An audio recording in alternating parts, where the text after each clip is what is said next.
with Andy Duffy.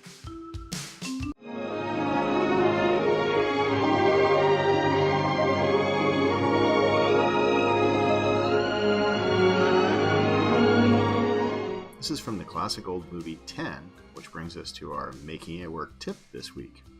Windows 10 is equipped with all our new machines, and it's become a little difficult for people to navigate. That's the most common complaint I get from most of my clients. But today I'm going to put together a tip here to help make it a little easier to navigate and find those things we want. Here's our new Windows 10 layout. It's a nice layout. Let's go down to what we know as the Start button. It's not the same as what we're used to, but this is a changed operating system.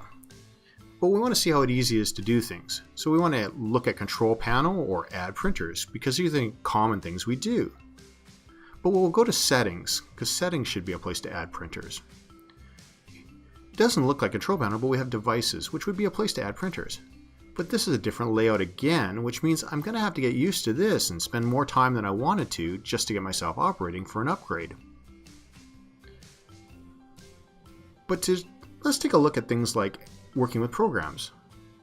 But all we see here is our most used programs.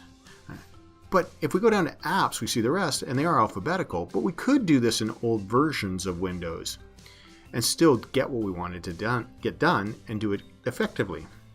But I think I long for the ways we used to do things. So here's our old interface. We'd go to Start menu, and we could get into Printers directly. Or we could go back to Start menu and we could go into Control Panel. And Control Panel, we knew where everything was and how to get things done, including add, remove programs. So how do we make this transition easier for us to do? Well, there is a solution. So here we are back in our Windows 10 environment. So to make the transition a little easier, we're going to go down to Windows Microsoft Edge. Now, Microsoft Edge is a scaled back version of Internet Explorer. Internet Explorer is still included with Windows 10, but Microsoft Edge is the default browser. I actually recommend installing a browser more like Mozilla Firefox or Google Chrome, or both of them.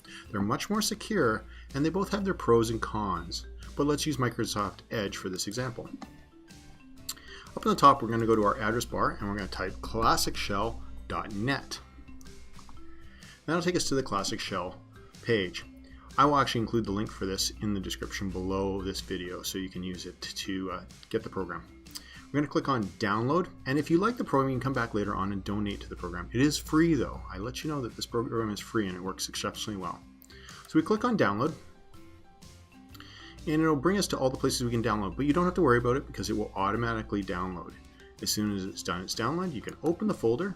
I'm going to close Microsoft Edge here. And we're going to work on the install. We're going to double click on our installation program. And we're going to click Next.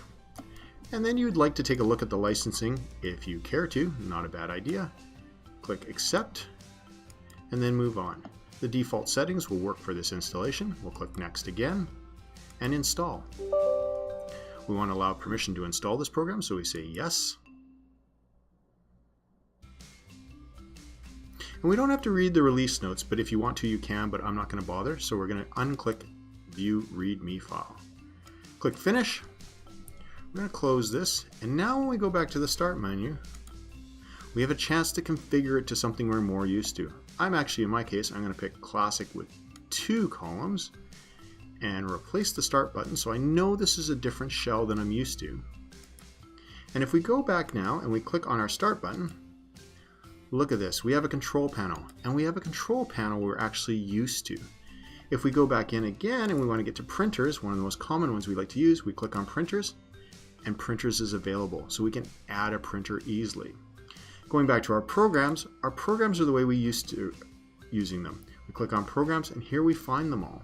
And as I said, they can be in alphabetical order. All you have to do at any time is just right-click, and it is sort by name, and then they all become alphabetical.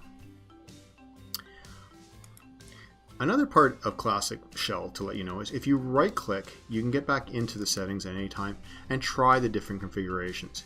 You can also use a custom start button if you wanted to, or you can go the advanced button and change a lot of the configurations and feel to the way the start button and other things react. Sounds, you can change the language, you can change the skin, But be careful how much you configure this to your personal needs. You want to be able to work in an Windows 10 environment anywhere you go, and it may get difficult if you personalize this too much. Right now this is to help you adapt to the changes. As I close all this up, I want to show one more thing in Windows 10. You can find things by simply going down and typing them. So we can go Control Panel. Oops, let's click back in here again. Control Panel.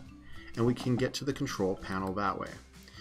But typing to find features you're looking for kind of defeats the purpose the most. And this is where we all got with our modern computing, was the ability to make things easier with not having to know what to type. Because if you were new to computing and you didn't know you're looking for the control panel, it's going to make it awfully difficult to search for the control panel. Well, I hope this video helps with your Windows 10 transition and making it more classic. It also works with Windows 8 and 8.1, but I do recommend the upgrade to Windows 10.